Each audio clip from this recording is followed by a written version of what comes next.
진짜 안녕하세요, 철수입니다. 오랜만에 이렇게 영상을 찍게 됐는데요. 오늘도 간단히 블라인드에서 글 하나 읽어보도록 하겠습니다. 직장 내 왕따. 우리는 여초과야. 난 정 만드는 거 싫어서 뒷담화도 안 하고 모든 사람들에게 친절해. 근데 나 왕따 타겟이 됐어. 아니지, 왕따야 나. 모여서 요란스레 수다 떨다가 내가 다가가서 끼려고 하면 가뿐 조용, 숙연해지고 바로 해산. 위아래로 쳐다보고 귓속말하기 등등. 과 여자들끼리 저녁 먹는다고 하더니 나한테는 어머 오시려고요? 어떻게 해야 할지 모르겠어. 날 배제하려 하는데 그냥 상처받으면서 무리에 끼려고 노력할지, 아니면 그냥 혼자 조용히 내 일만 하는 게 나을지. 나 어떻게 해야 하는 거야? 요새 걱정되고 심란해서 잠이 안 와.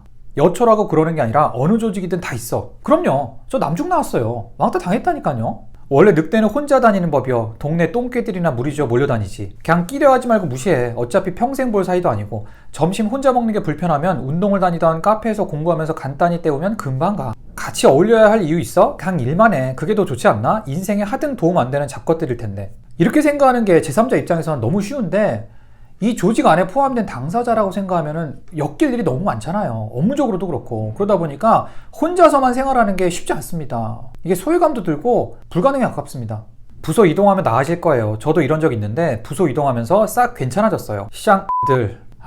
왜 이러는 거야. 이게 요즘 직장 내 괴롭힘이라 그래서 상사가 부하 직원을 괴롭히는 것도 있겠지만, 이렇게 집단적으로 어떤 한두 명의 직원들을 왕따시키는 이런 것도 직장 내 괴롭힘에 포함이 됩니다. 이런 왕따 문제야 학폭 이런 게 터지면서 학창시절에만 있는 거라고 생각하시는 분들이 있는데, 직장에서도 이런 일은 왕왕 있습니다. 실제로 지금 제가 다니는 회사에서도 모 직원이 왕따 때문에 퇴사를 한 경우가 있었거든요. 몇 년 전 일이죠. 지금 그 당사자는 다 퇴사했습니다. 가해자건 피해자건. 근데 그때 당시에는 공론화가 안 돼서 가해자가 가해자인지도 모르고 피해자가 피해자인지도 모르는 그런 상태로 묻혀졌습니다. 저는 이분께 드리고 싶은 말씀이, 일단은 잘하고 있다. 이 왕따인 상태에서 내가 어떻게 대처해야 될지 고민을 하고 있잖아요. 저는 이게 문제 해결의 시작이라고 생각합니다. 저는 이분을 포함해서 직장 내 왕따, 그리고 학교 내에서도 왕따를 당하는 여러분들께 좀 드리고 싶은 말씀이, 일단은 여러분들은 피해자다. 왕따를 하는 입장에서는 너 때문에 이러는 거다. 네가 문제다.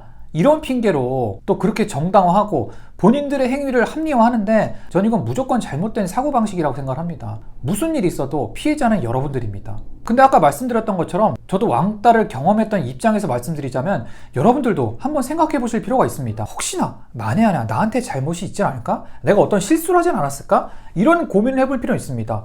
저도 중2 때, 그때 당시에 왕따 당했던 이유를 생각해보면, 맨날 맨 앞에 앉아서 선생님이 물어보는 거 맨날 내가 다 대답하고, 선생님 이쁨 받으려고 노력하고, 친구들보다는 선생님이랑 더 가까이 지내려고 하고, 사춘기 남자애들 사이에서도 약간 꼴 보기 싫은 거지. 얄미운 거야. 제가 다른 사람이었어도 저 같은 사람 싫었을 것 같아.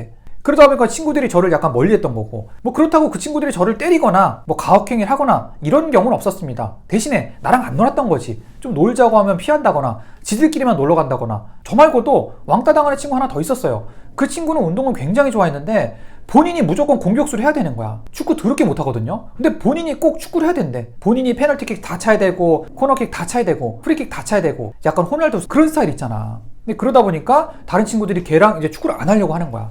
그 친구는 자기가 왕따 당한다고 생각을 했겠지. 근데 저는 이분께서 자기는 아무 잘못 없고 나는 너무 착하고 선량하다 이렇게 쓰셨지만, 만에 하나 혹시라도 본인이 인지하지 못한 어떤 실수가 있을 수도 있어요. 그러니까 그 무리 중에서, 그 악의 무리 사이에서도 약한 고리가 있습니다. 그분을 한 명 포섭을 해서 얘기를 들어보는 겁니다. 왜 나를 피하냐? 내가 뭘 잘못했냐? 한번 들어보고, 들어봤는데도 마땅한 이유가 없어. 그러면 정말 이 스니님은 잘못한 게 없는 겁니다. 고칠 게 없어. 그렇다면 내 진로를 정해야지. 첫 번째로 이 사람들이랑 더 친하게 지내려고 노력을 한다든가, 두 번째로 아니면 떠나는 거야. 둘 중에 하나입니다. 먼저 첫 번째, 아까 말했던 것처럼 약한 고리를 한 게 있습니다. 그 사람을 공략을 해보세요. 얼굴에 철판 깔고 친해지려는 노력을 하는 겁니다. 저 자세로 가는 거야. 그렇게라도 좀 친해지려고 노력을 해본다. 이게 첫 번째 방법이고, 두 번째는 떠난다. 퇴사하거나 전보를 신청하는 겁니다. 아까 여기 리플들에서도 있었죠. 부서 이동을 하고 나니까 괜찮아졌다. 그런 리플들이 많습니다. 보통 왕따를 하는 사람들 중에 또라이가 한 명이 꼭 껴있기 마련입니다. 그 사람들이 주동자거든요. 그 또라이 때문에 왕따 당하는 거야. 그 또라이를 피하려면 다른 부서로 간다거나, 아니면 너무 힘들겠지만 퇴사를 하고 퇴직을 하고 다른 조직에서 사회생활을 시작을 하는 거죠. 이게 정말 최후의 보루입니다. 대신에 다니면서 준비를 해야겠죠. 이 두 가지가 다예요. 나머지는 없어. 한 가지를 더 들자면, 직장 내 신문고나 아니면 공식적인 방법을 통해서 그 사람들의 징계를 요구한다거나 그 사람들을 와해시키는 방법이 있을 수 있겠죠. 근데 그럴 거면 어차피 그 조직에서 찍히는 거니까 차라리 다른 조직 혹은 다른 부서를 선택을 하겠습니다. 절대로 극단적인 생각 같은 건 하지도 마세요. 그거는 선택안이 없습니다. 말했잖아. 여러분들 피해자야. 벌을 받아야 될 건 가해자인데 왜 여러분들이 벌을 받습니까? 여러분들이 간다고 그 가해자들이 고통받을 것 같아요? 아니야. 그 새끼들은 피도 눈물도 없는 새끼. 똥이 무서워서 피합니까? 그것들 피해서 여러분들도 정상적인 사람들이랑 행복한 삶을 사세요. 그게 정답입니다. 힘내시고요. 화이팅! 또라이 새끼들.